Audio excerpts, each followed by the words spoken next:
Le presté mi apartamento como aval, sin saber que ya estaba planeando dejarme por mi mejor amiga. Encontré a mi novio besando a mi mejor amiga en mi propio sofá, la mañana que se suponía que debíamos irnos de viaje juntos. Antes de contarles todo desde el principio, quiero pedirles un favor rápido. Si las historias de traición y justicia les tocan el corazón, denle like, suscríbanse al canal y activen la campanita para no perderse la próxima historia. Ahora sí, escuchen lo que me pasó a mí, porque todavía hoy, cuando lo cuento, siento un frío extraño en el pecho. Me llamo Sofía Ivanova, tengo 26 años, y en aquel entonces vivía en Ekaterimburgo, en un pequeño apartamento de 2 habitaciones que había conseguido gracias a mi trabajo en una oficina de seguros. El apartamento no era grande, pero tenía ventanas amplias por donde entraba el sol cada mañana, y eso me hacía feliz. Trabajaba cerca de casa, caminaba 10 minutos hasta la oficina, tenía compañeros amables y un jefe comprensivo. No era rica, pero tenía suficiente para vivir tranquila. Llevaba 3 años con mi novio, Lucas Petro. Nos conocimos en una fiesta de amigos comunes, y desde el principio todo fue fácil entre nosotros. Él trabajaba vendiendo ordenadores en una tienda grande del centro, era bueno en su trabajo, la gente lo apreciaba. Era inteligente, amable, y para mí, en ese momento, era el hombre perfecto. Cenábamos juntos cada noche, veíamos películas, hablábamos y reíamos. Mi vida era simple, y yo la sentía completa. Tenía también una mejor amiga, Chloe Sokolova, 25 años, mi amiga desde hacía 10, desde el instituto. Éramos como hermanas. Chloe visitaba nuestro apartamento 2 veces por semana, tomábamos té juntas, hablábamos de todo. Lucas la apreciaba también.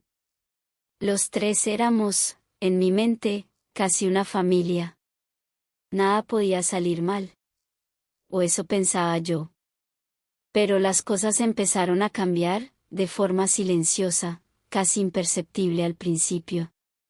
Lucas empezó a llegar tarde a casa. Antes volvía a las 6, ahora eran las 7, a veces las 8. Le preguntaba por qué, y él decía que había mucho trabajo, que su jefe le exigía más. Yo confiaba en él, así que le creí sin dudar. Empezó también a mirar el móvil constantemente. En la cena, en el sofá, siempre con el teléfono en la mano. A veces sonreía mirando la pantalla. Le preguntaba qué era tan gracioso, y él decía que nada, que era solo trabajo, o un mensaje de un amigo. Yo le creía, pero por dentro sentía algo raro, algo que no sabía nombrar. Hablé con Chloe sobre esto. Nos sentamos en la cocina, tomamos té, y le conté todo, que Lucas llegaba tarde, que miraba el móvil sin parar, que ya casi no me hablaba. Ella me escuchó, se quedó callada un momento, y luego me dijo, no te preocupes. Los hombres a veces son así. Está cansado, el trabajo es duro. Dale tiempo, todo se va a arreglar.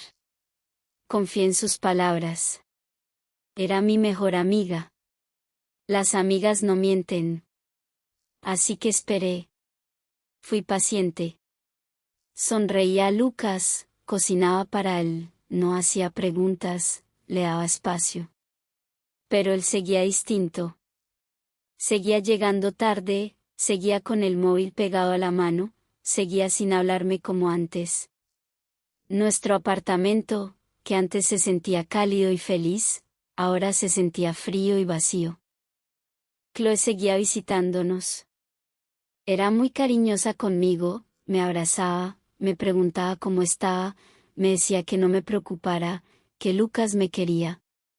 Yo le creía, porque era mi amiga. Pero empecé a notar algo extraño, cuando Chloe estaba en casa, Lucas era diferente. Sonreía más, hablaba más, se reía con ella de bromas que yo no entendía. A veces se miraban de una forma que yo no sabía interpretar.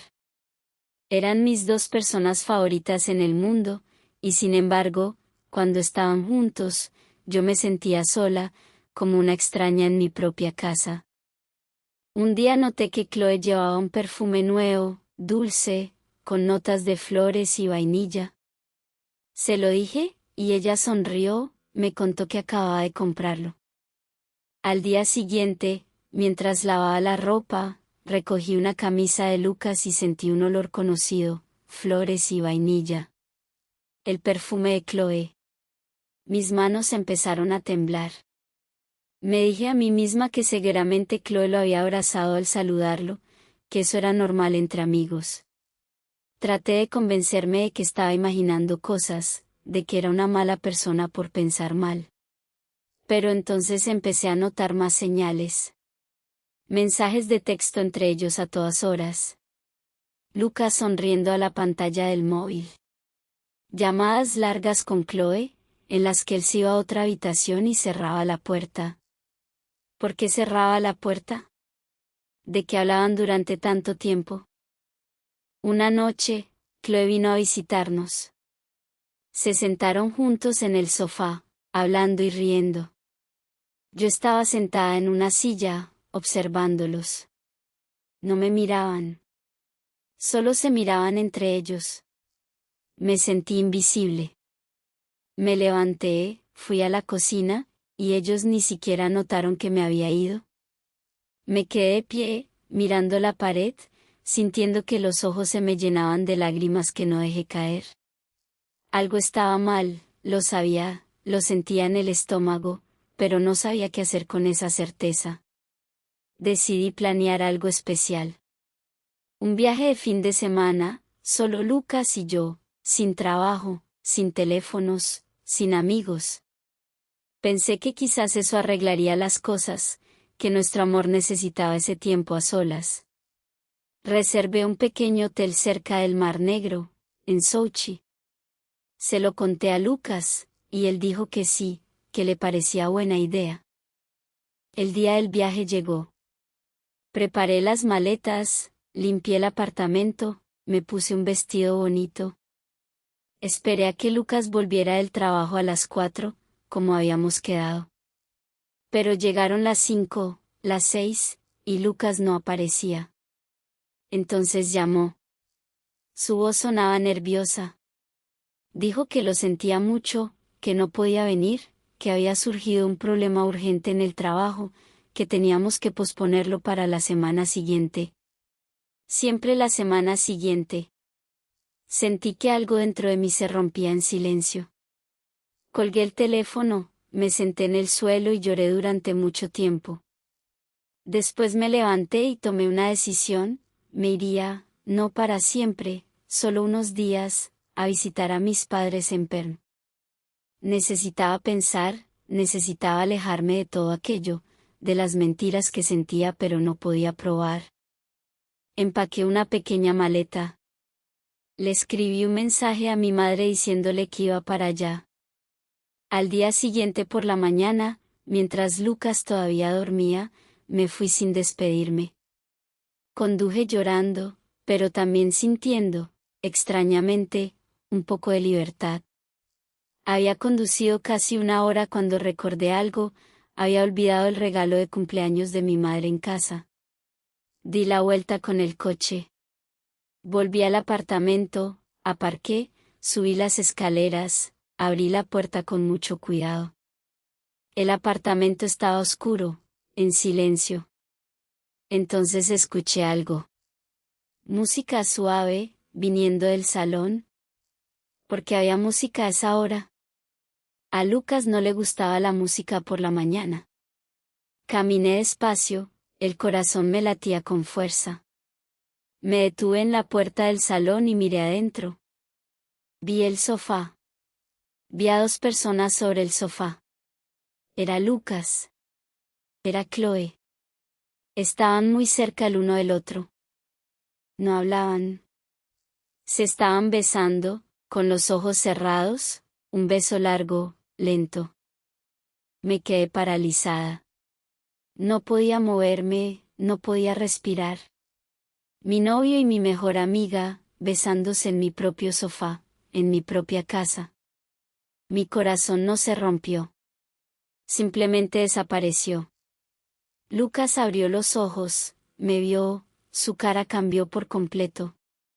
Se levantó de un salto, dijo mi nombre. Chloe abrió los ojos también, me vio, y empezó a llorar, repitiendo lo siento una y otra vez. Pero lo siento ya no significaba nada. Era solo una palabra vacía. No lloré, no grité. Solo dije, con una voz muy tranquila y muy fría, no me toques. Le pedí a Chloe que se fuera. Lloró, pero se fue.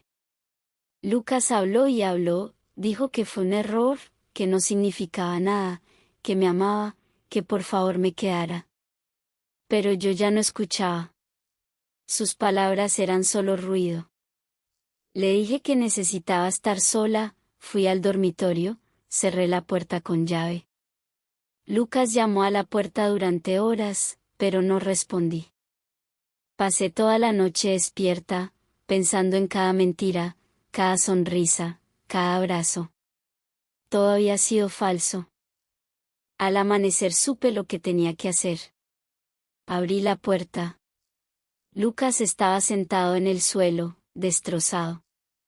Le dije, se acabó, Lucas. Puse mi llave sobre la mesa y me fui sin mirar atrás. Conduje hasta la casa de mis padres. Me abrazaron sin hacer preguntas. Me quedé con ellos 2 semanas, llorando, a veces furiosa, a veces vacía, pero cada día un poco más fuerte. Ahora bien, aquí es donde la historia toma un giro que ni yo misma esperaba, porque descubrir la traición fue solo el principio. Cuando volví a Caterimburgo, no regresé con Lucas. Alquilé un apartamento pequeño, solo mío. Pero antes de eso, mientras estaba en casa de mis padres, recibí una llamada de mi banco. Y esa llamada cambió por completo mi forma de ver lo que había pasado. Resulta que, 2 años atrás, Lucas me había pedido que fuera avalista de un préstamo personal que él necesitaba para comprar equipo de trabajo, un préstamo pequeño, según él, solo por 6 meses, hasta que le pagaran una comisión importante. Confiando en él, como confiaba en todo lo relacionado con nuestra vida juntos, firmé los papeles sin pensarlo demasiado. Pero lo que Lucas nunca me dijo es que, meses después, había ampliado ese préstamo, usando mi aval sin pedirme permiso de nuevo, para invertir dinero en un pequeño negocio de reventa de tecnología que estaba montando junto a Chloe. El banco me llamaba porque Lucas había dejado de pagar 2 cuotas seguidas, y como avalista, la responsabilidad recaía sobre mí. Sentí que la traición se multiplicaba. No solo me había mentido con Chloe durante meses. También había usado mi nombre, mi historial crediticio, mi firma, para financiar en secreto un negocio con la mujer con la que me engañaba. Contraté a un abogado, Andrei Kuzmin, especialista en derecho civil y financiero, recomendado por el marido de una compañera de trabajo. Le conté toda la historia, desde el préstamo original hasta la ampliación no autorizada. Revisamos juntos cada documento. Sofía Igorevna, me dijo, después de estudiar los papeles, esto no es solo una mala decisión financiera de su expareja. La ampliación del préstamo se hizo con una firma que no coincide exactamente con la suya en el documento original. Es posible que haya habido una falsificación parcial, o al menos una gestión irregular por parte del banco al no verificar correctamente su consentimiento para la ampliación. Pedimos una copia certificada de todos los documentos del préstamo al banco. Un perito calígrafo confirmó que la firma en la ampliación, aunque parecida a la mía, presentaba diferencias claras, la presión del trazo, la forma de cerrar ciertas letras, detalles que Lucas, sin saberlo, no había logrado imitar a la perfección al firmar por mí, probablemente con mi antigua firma de algún documento doméstico que tenía a mano. Con esa prueba, mi abogado presentó una reclamación formal ante el banco, solicitando que se anulara mi responsabilidad como avalista sobre la parte ampliada del préstamo, alegando falsificación de firma y gestión negligente por parte de la entidad al no confirmar directamente conmigo la ampliación. Al mismo tiempo, presentamos una denuncia separada contra Lucas por uso indebido de mi identidad financiera. El banco, temiendo un escándalo mayor y una posible demanda por negligencia en sus propios protocolos de verificación, decidió revisar el caso internamente. Después de semanas de idas y venidas, de reuniones y de que un supervisor del banco confirmara las irregularidades en el proceso de ampliación, la entidad aceptó liberarme por completo de la responsabilidad sobre la parte del préstamo que Lucas había ampliado sin mi consentimiento real. Solo quedé vinculada, legalmente, a la cantidad original que se había firmado a sabiendas, una suma mucho menor que además Lucas, presionado ya por la investigación abierta, se vio obligado a empezar a pagar bajo un nuevo acuerdo, esta vez sin mi nombre involucrado en absoluto. ¿Se imaginan descubrir que la persona que les traicionó con su mejor amiga también había estado usando su nombre, en secreto, para financiar esa misma traición? Mientras se resolvía este proceso, seguí reconstruyendo mi vida, poco a poco. Los primeros días en mi nuevo apartamento fueron difíciles.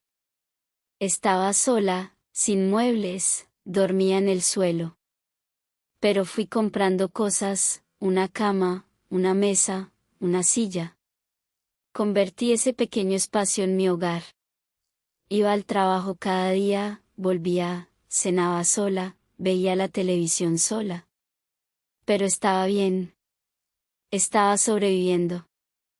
Un día, caminando cerca de mi nuevo barrio, pasé frente a una pequeña tienda con un cartel que decía clases de pintura. Me detuve, miré dentro.